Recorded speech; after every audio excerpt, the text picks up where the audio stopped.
Beauty of democracy, ജനാധിപത്യത്തിന്റെ സൗന്ദര്യം. ഇതിന് നിങ്ങൾക്കൊരു കവിതയായിട്ടോ അല്ലെങ്കിൽ ഒരു കഥയും ഇല്ലാത്ത കഥയായിട്ടോ എടുക്കാം. കഴിവ് തെളിയിച്ച ഒരു ഡസനോളം മന്ത്രിമാരെ ഭരണത്തിൽ നിന്ന് താഴെ ഇറക്കിയിട്ട് നമ്മൾ പറഞ്ഞു ജനാധിപത്യത്തിന്റെ സൗന്ദര്യം, ദ ബ്യൂട്ടി ഓഫ് ഡെമോക്രസി. കൃത്യവും വ്യക്തവും കർക്കശവുമായ നിലപാടുകളുമായി കേരളം ഭരിച്ചിരുന്ന മുഖ്യനെ ഭരണത്തിൽ നിന്ന് താഴെ ഇറക്കി എതിർ പാർട്ടിക്ക് ഭരണം കൊടുത്തിട്ട് നമ്മൾ പറഞ്ഞു we have given you the mandate to govern us. ഞങ്ങളെ ഭരിക്കാനുള്ള അവകാശം. ശരിയാ, the beauty of democracy is at its peak. ജനാധിപത്യത്തിന്റെ സൗന്ദര്യം.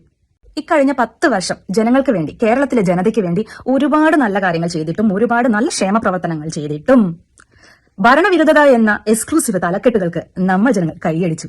ശരിയാ, ദ ബ്യൂട്ടി ഓഫ് ഡെമോക്രസി.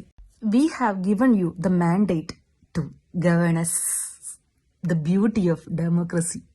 ജനാധിപത്യ പ്രക്രിയയിൽ ഇലക്ഷൻ കഴിഞ്ഞാൽ ജനങ്ങൾക്ക് ചോദിക്കാനുള്ള മാൻഡേറ്റ് ഉണ്ടോയെന്ന് അറിയില്ല. കിട്ടുമോ ഒരു മുഖ്യമന്ത്രിയെ?